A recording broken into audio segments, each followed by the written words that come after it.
Walau anfus kan. Dalam Al-Quran itu 10 kali itu diulang tentang jihad itu. Hanya 2 kali yang ditekankan dengan jiwa, tapi 8 kali itu adalah dengan amwal, dengan harta. Maka korbankanlah hartamu untuk jihadmu dengan hartamu itu dengan dakwah itu. Maka itulah yang digambarkan oleh Kiai Haji Ahmad Dahlan dalam berdakwahnya itu. Beliau mengerahkan apa yang dimiliki oleh dirinya, bahkan sampai kepada jiwanya itu beliau gunakan untuk dakwah Muhammadiyah. Kita kenal bahwa Kiai Haji Ahmad Dahlan itu ketika membangun sekolah seperti ini juga pernah mengalami satu kesulitan yang amat berat. Tidak sanggup menggaji guru. Nah, kan hana pengli kami peng. Jadi guru hana tidak mampu dibayar oleh Kiai Haji Ahmad Dahlan. Bagaimana pemikiran Kiai Haji Ahmad Dahlan? Kakek po kan laki sumbangan ke. Siapkan barang-barang yang ada di rumahnya, pakaiannya, lemarinya, semua yang ada di rumahnya itu di diobral apa istilahnya itu? Dilelang. Nah, kemudian kok gentong yang tong. Cara Jawa katanya kok gentong dulu. Udah tak kumpul. Murid-murid Haji Ahmad banyak kalau yang kan memberi pengajian di situ. Datang. Punah Pak Kiai kan. Nyo ilong peledana ke guru-guru Muhammadiyah. Nyo kahana gaji lihat udun kahana gaji. Ilong peledana maka long lelang yang barang-barangnya. Silahkan memberi tawaran kepada barang-barang yang ada di sini. Maka putri sampai tu enan berfikir ke Muhammadiyah. Kami capai ke Muhammadiyah. Kan gelak-gelak sedekah lagi ni akan ke ciri Muhammadiyah. Gelelang ku yang nak ada roh keteman sampai bajai-bajai kanya gelelang. Karena mana murid-muridnya yang samanya berbagainya berperenor tentang ar-ra'aital ladzi al-ma'un. Hana lagi pikirannya. Maka guru kaya saudara karena di Jogja itu kan saudara batik yang banyak. Termasuk Kiai Haji Ahmad Dahlan saudara batik, pedagang batik dia. Dia kemana-mana dakwah itu bawa batik, Pak. Bawa batik. Jadi dijak buat pengajian, kita tahu yang tim batik. Kan gegaknya untuk dana Muhammadiyah. Laginya luar biasa perjuangan. Akhirnya urunya Malay ke, kecok lelangnya kalau terkumpul 1.400 gulden. 30 kali lipat daripada dana yang dibutuhkan. Dia kecok lelang, dia kembalikan. Pak Kiai, nyo kamu kali cok lelang kamu berdoa. Nyo barang-barang mandum pada Pak Kiai kamu kembalikan. Pakai lagi ni, hana buku nyo kamu kali cok kamu kembalikan, tapi dananya supaya dana untuk dakwah Muhammadiyah. Jadi laginya dia siapa? Pak Tumbut laginya sih. Pak Tumbut nantinya nak apa bisa. Bagaimana Kiai Haji Ahmad Dahlan mementingkan dakwahnya ketimbang keluarganya sendiri yang sedang sakit. Tersebut Pak daerah nantinya itu tempat itu tinggal tempat dua nantinya. Jadi tinggal tersebutnya ane aku yang anggap dengan sakit. Jadi karena berat sakit satu berat kah? Lebu Bu Walidah perumahan Kiai Haji Ahmad Dahlan dia pegah apa ya sedap ya. Pegah ni dengan sakit berat. Iwo dia. Kira-kira ringan. Jadi dengan ketubuhnya dipegah liane ke nak di abang sakit berat, maka hana ke pupre tu pun. Dia kira-kira nyo tengah leukemia apa? Nyo tengah berat sakit, tak pupre burunya. Hana. Pu ke lagi Ahmad Dahlan, nyo piu dia apa? Nutupi dia. Hana tiap betul. Ya wo. Ya wo. Nanti dia balik dah bukan. Jadi dia keluar gengi ada tu dia. Pegah banyak itu. Apa kan? Sakit dan sehat.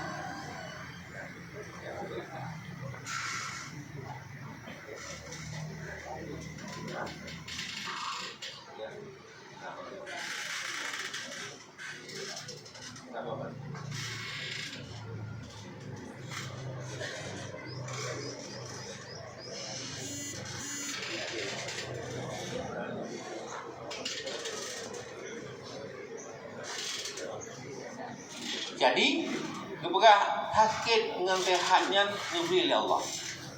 Allah roh dengan Allah lu sama. Kamu doa kepada Allah semoga Allah memberikan kesembuhan kepada. Ni yang kerja tu bab mak kerja biasa kan. Kerana sakit ke keli garui mandai biasa saja. Jadi kepegah ada hana pudak keli juga. Tipulan ada dua lah kerja tu sosonan. Tipulannya sakit dengan tehar di Allah. Hana ngelunjak kena, dia akan pulih. Dan hana lo tinggi, dia akan sakit. Jadi kamu doa mandang kepada Allah, mudah-mudahan Allah memberikan kesembuhan kepada diri. Yang mandang bukan, ini kejalan belum. Nah, itu belum. Jadi Bapak Ibu, itulah kekuatan keyakinan beliau kepada Allah. Bahwa dakwahnya itu tidak menghalangi beliau untuk bisa berkorban menjaga anaknya, dan dia yakin bahwa yang kita kan dengan jaga-jaga anak dia boleh. Kira-kira ya. Yang anak nangis sakit ilau mana akan kalanya kerja Rasul sakit dengan mengatakan. Kira-kira apa? Itulah gambaran Haji Ahmad Dahlan yang berkorban di dalam dakwahnya. Maka ciri orang Muhammadiyah itu di dalam kenapa sampai sebegitu kuatnya? Karena yakinnya kepada Allah yang luar biasa. Maka Haji Ahmad Dahlan itu kan jelas sekali menuliskan di meja kerjanya itu. Beliau menuliskan di belakangnya itu Ad-da'u musyarakatullahi fi jabaruti wa dawa'u tauhidullahi haqqa. Maka Ahmad sangat menekankan akidah tauhid yang benar. Maka yang ingat habis Pak Bijih yang penyakit sejati itu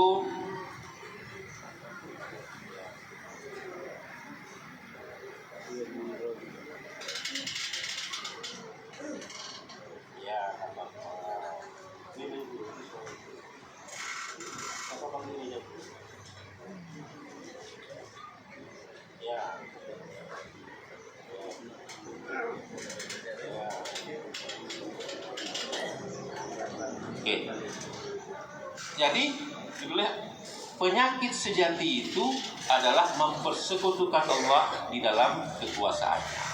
Dan obat sejati itu adalah mentauhidkan Allah dengan sebenar-benarnya. Karena keyakinan yang tauhid yang demikian itulah kemudian Haji Ahmad Dahlan menggunakan mendakwahkan Muhammadiyah. Munyo tauhid kita nyo mantang menjampu. Mantang kacau macam-macam. Yang akan sulit untuk dakwah melalui Muhammadiyah. Yang pun butuhkan kalian Haji Ahmad Dahlan. Tauhid. Buah dari tauhid itu ketika kita melaksanakan apapun adalah ikhlas kepada Allah. Yang bukan. Ikhlas kepada Allah dalam hal apapun di dalam dakwahnya itu. Maka tidak ada takut ataupun kekhawatiran kepada siapapun dan apapun kalau kita mau melaksanakan seperti itu. Makanya taupo mengenanya mantang, taupo kalau Quran Nabi itu kan. Nabi mantang manusia. Mestinya menjadi contoh. Haji Ahmad Dahlan membangun dakwahnya lagi contoh kepada Nabi sallallahu alaihi wasallam. Maka itulah yang kemudian menyebabkan Muhammadiyah itu menjadi gerakan yang luar biasa. Haji Ahmad Dahlan yang itu maka yang tabuh-tabuh Haji Ahmad Dahlan nala surat-surat yang bukan murid nala. Pada buah surat saja. Hana buat malu tapi kelompok ayat yang kubutnya. Yang terkenal jumpa kelompok ayat yang diajarkan kepada murid-muridnya itu. Nah, yang awal sekali kalau sebelum Haji Ahmad Dahlan membangun Muhammadiyah itu kepada murid-muridnya itu, yang diajarkan adalah surat Al-Asr. Surat Al-Asriyah. Gepubutnya ke murid-muridnya selama pada bulan 8 bulan. Tambah surat 8 bulan. Mula-mula tanam sampai semua berkerak dalam. Sebab kan yang Haji Ahmad Dahlan tu yang dalam juga amai hang belum. Kalau selesai dia punya, juga amai. Amainya bukan amai pribadi kan. Amai yang berkelompok yang menjadi satu masyarakat. Dan wal asli itu menggambarkan tentang etos, memanfaatkan waktu dan etos kerja yang dibangun oleh Ahmad Dahlan kepada warga Muhammadiyah. Setelah itu ketika etos kerja terbangun dengan bagus, baru diajarkan yang kedua surat Al-Ma'un, surat Ar-Ra'aital Ladiyah, pendusta agama. Berbut laganya sih mula-ulang sampai leher buli. Apa surat? Tapi bab surat Al-Ma'un kali ni nak yang protes. Kalau leher buli tu berbut Nah yang protes, Pak Kiai, Qurannya cuma mau nagai, hana Quran yang lain kira-kira lainnya. Hai kamu tuh, kan kalau lain cara guys, cuma kali ka amalkan, kali ka baca kali ka pahami kali ka mainkan kali, begitu cara kamu. Ada baca di semayang, ada baca luar semayang, tapi baca mereka yang berhadapkan ke fakta. Iku masjid gedenya, masjid komannya kan alun-alun, kontrator kan alun-alun. Di samping alun-alun kalau gelandangan, yatim biasa lah mau kabdan. Rumah itu epa gelandangan ni. Anak baje ni. Epa yatim sekali. Pada mai al-maun. Maka untuk sebuah pengamalan surat al-maun itu kemudian dino tiap masing-masing buat tidoro gelandangannya. Batiroro yatim puau rumah semano bi baje yang gad ibu begat uruh wanya. Jadi kan ba puau ibu puluh-puluh kan ya kan. Buje urang dikelola. Maka itulah kemudian menjadi sebuah gerakan. Maka Muhammadiyah, ciri Muhammadiyah itu bukan sekedar organisasi lah. Dia menyebut dirinya dengan sebuah harakah, gerakan. Gerakannya punya kan tidak urung kubur, mandu urung kubur. Yang terlibat dalam kelompoknya bergerak semua, kemudian mengentaskan orang-orang miskin itu semua. Kan tiga bi tidak bersedekah kalanya, dia kasih kagak kali, itu kalau bersedekahkannya, dia sampai terentas dia, mandiri dia. Bagaimana kemudian orang-orang yang apa namanya gelandangan ini sampai dia mandiri, dia bisa bekerja dan hidup sampai sebegitunya. Maka kemudian timbullah lembaga sosial. Jadi kecuali yatim, kan keluar bisa dikasih gambar, kudu buat tempat rumah guru, makanannya, sekolahnya, pakaiannya, makanan jadi panti asuhan. Guru sakit gelandangan, yang sakit begat lembaga kesehatan, maka lahirlah lembaga BKU dan segala macam. Inilah yang disebut dengan gerakan. Muhammadiyah itu cirinya seperti itu, harus bergerak. Maka kita alhamdulillah tu kamu tu, kadang kamu mulai bergerak pak. Hana bergerak, kakelingnya orang pak. Tipu tu kelingnya masih. Maka tipu dia harus nak gerakan. Gerakan kamu ke pendidikan itu Buno. Nah dana batu tak juga gerakan pak. Nah pengajian tak pegang tino. Untuk apa? Mengaji. Mengenai sebuah kegiatan yang gerakan. Maka apakah nyawa siapa gedung? Halus gedungnya berarti ada gerakannya.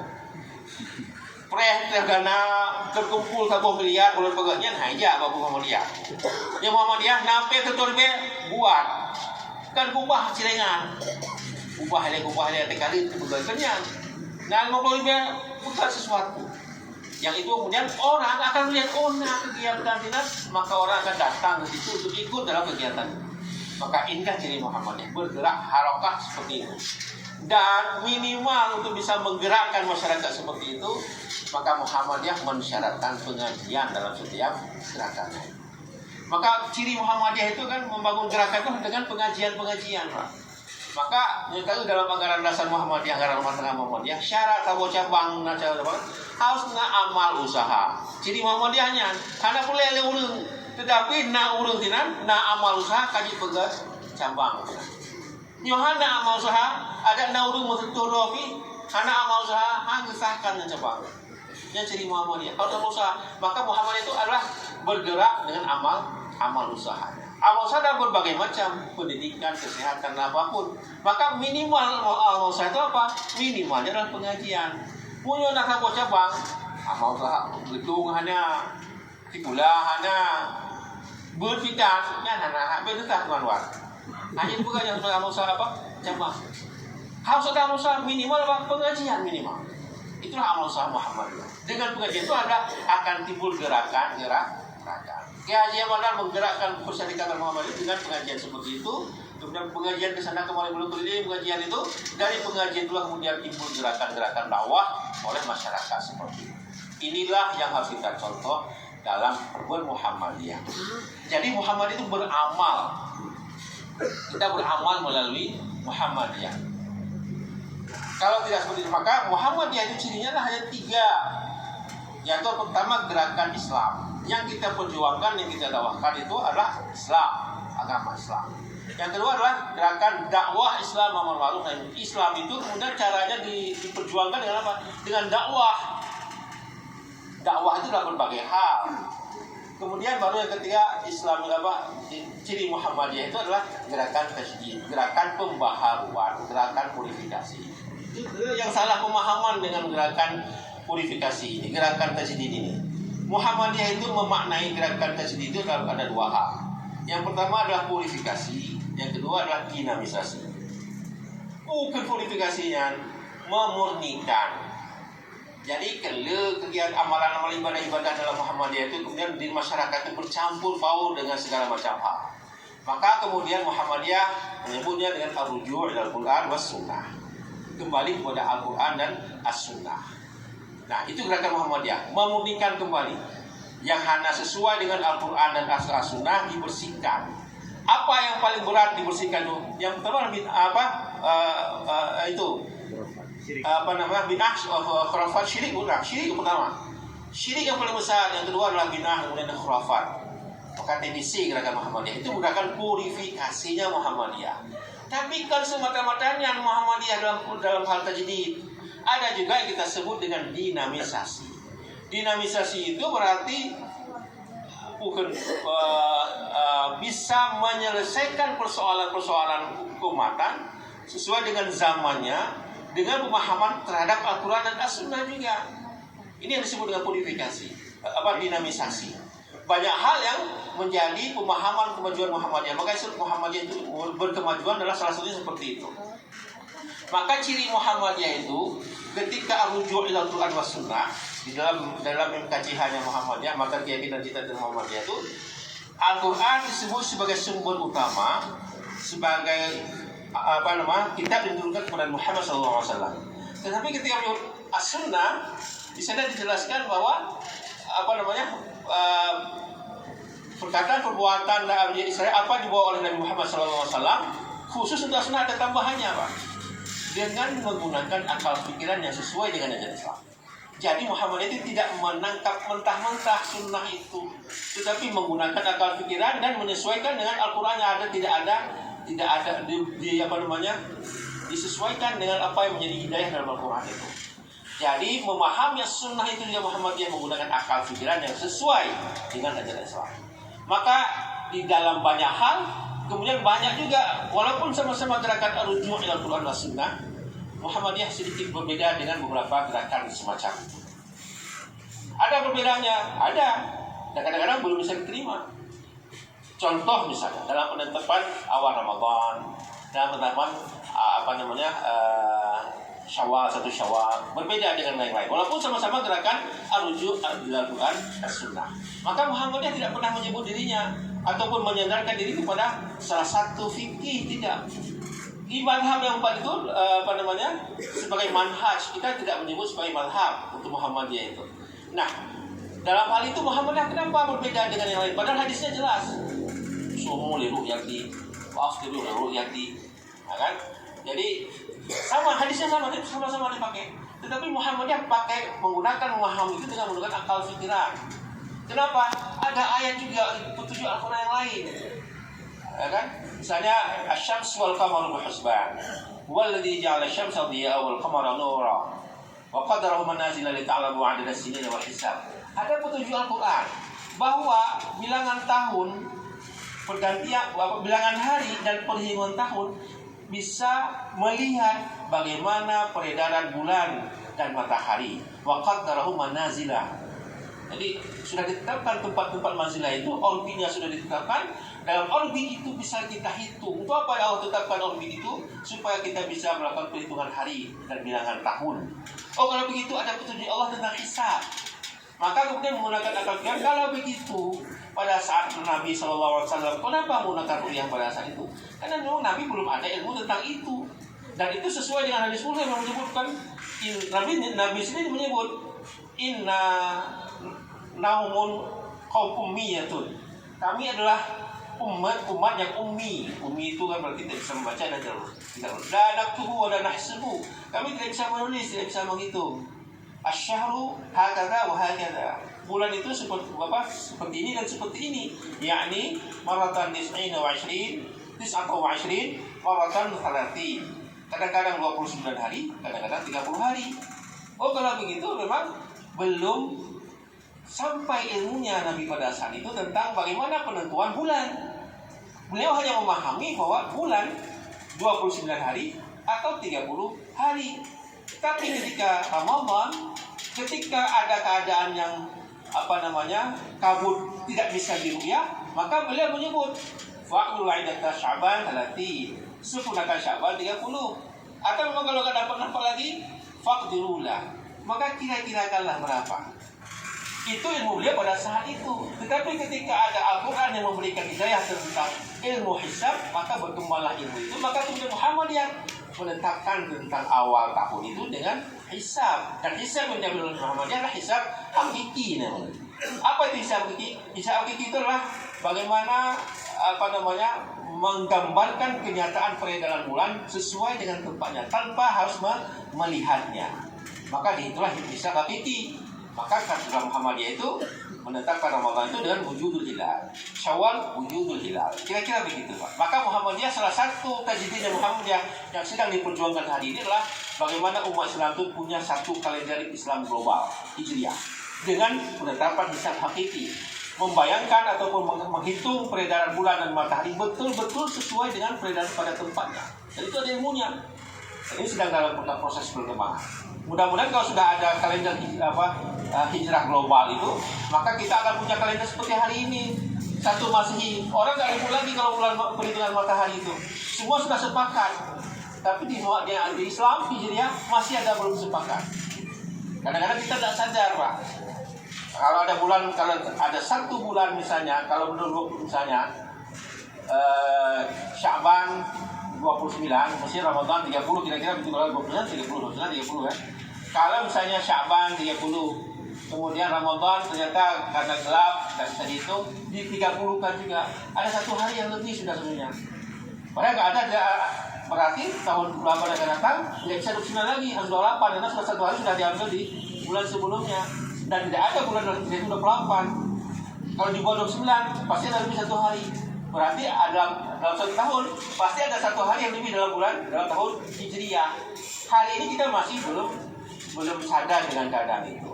Mestinya ya setelah genap 29, 30 segitu semuanya. Tidak ada yang 31 tidak ada atau 24 tidak ada. Nah, inilah yang masih diperjuangkan oleh Muhammadiyah menjadi kalender Hijriah global. Itu adalah oleh ahli-ahli hisab Muhammadiyah sampai hari ini masih menjadi pembicaraan di tingkat global. Mudah-mudahan kita doakan kalau Muhammadiyah sudah bisa menghasilkan itu, inilah tajdidnya Muhammadiyah. Salah satu jadi Muhammadiyah itu apa semua? Waktu sholat itu ya tajdidnya Muhammadiyah. Menggunakan jam.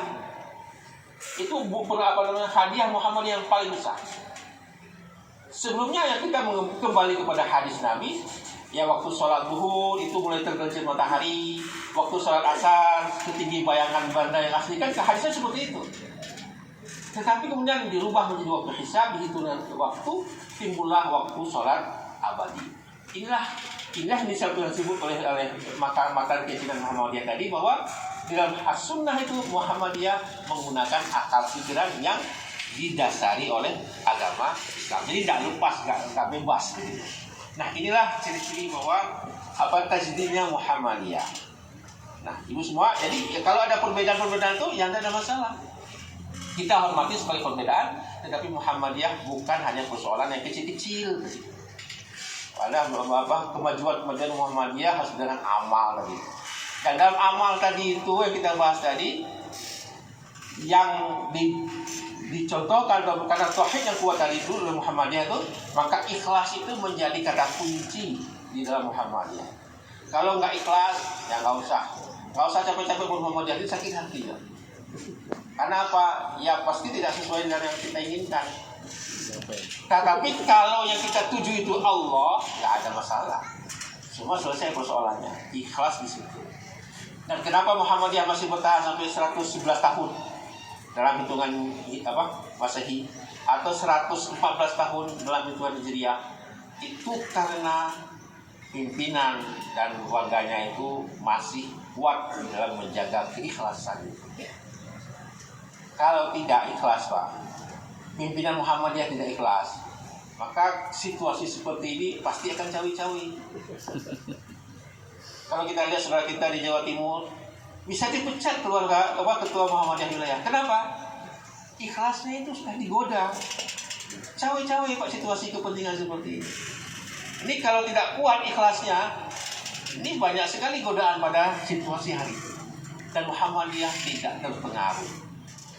Ketika Muhammadiyah memberikan satu haknya untuk memberikan suara, bukan karena materi, tetapi dia yakin bahwa ini adalah orang yang layak dan amanah untuk diberikan sebuah amanah. Itu enggak terpengaruh dengan uang, enggak terpengaruh dengan apapun, karena keikhlasan. Bahkan Muhammadiyah itu memberi, bukan menerima. Jojino Pak, hati-hati. Nah, tadi sudah disampaikan oleh Pak Ketua Cabang, Muhammadiyah memang tidak memihak kepada siapapun. Maka kalau Pak Amin Rais menyebut Muhammadiyah itu adalah cirinya adalah high politik adiluhum, politik akhlak, bukan politik pragmatis. Kalau pragmatis hari ini dengan si A, besok dengan si B, tidak ada kepentingan yang tidak ada kepentingan yang sementara, tidak abadi, pasti ada berubah-ubah. Jadi seperti itu. Nah, inilah ikhlasnya Muhammadiyah, dan itu dicontohkan oleh pimpinan-pimpinan Muhammadiyah. Mulai dari masanya Ki Haji Amalan sampai hari ini bisa kita lihat bagaimana pimpinan-pimpinan Muhammadiyah itu menjaga keikhlasannya itu jangan sampai dipengaruhi oleh keadaan apapun. Dan oleh Pak Aghar Bashir, salah satu pimpinan pusat Muhammadiyah almarhum, beliau juga pernah menjelaskan salah satu bahwa kenapa Muhammadiyah bisa bertahan pada hari ini sampai hari ini, salah satu adalah karena keikhlasan warga dan pimpinannya Muhammadiyah. Disebutkan apa ikhlasnya itu, ada 3 yang beliau jelaskan yang dijaga dalam Muhammadiyah. 1, ikhlasun niyah. Niatnya itu harus bersih, tidak boleh tercampur sedikit pun. Maka kalau Pak Jindar dulu saya diajarkan ikhlas itu apa? Pokoknya menerjemahkan itu membeningkan, membersihkan seperti air bersih. Jadi tidak boleh bercampur. Itu niatun, ikhlasun niyah yang disampaikan. Niatnya, motivasinya harus bersih. Yang kedua, itqanul amal. Nah, itu tidak benar. Jadi ikhlas itu bukan berarti ala kadar. Nyon dia semangat bahwa seberapa ikhlasnya. Oh, seberapa ikhlasnya, nyon terima. Macam seberapa ikhlas. Nyon itu ikhlas terima. Kenyang. Urang kaya, kan miliarder lah kalau itu. Sumbangan juta. Ada sebanding dengan kekayaan. Oh, itu bukan ikhlas, Pak. Ikhlasnya seikhlasnya. Maka penting artis-artis ini hebat.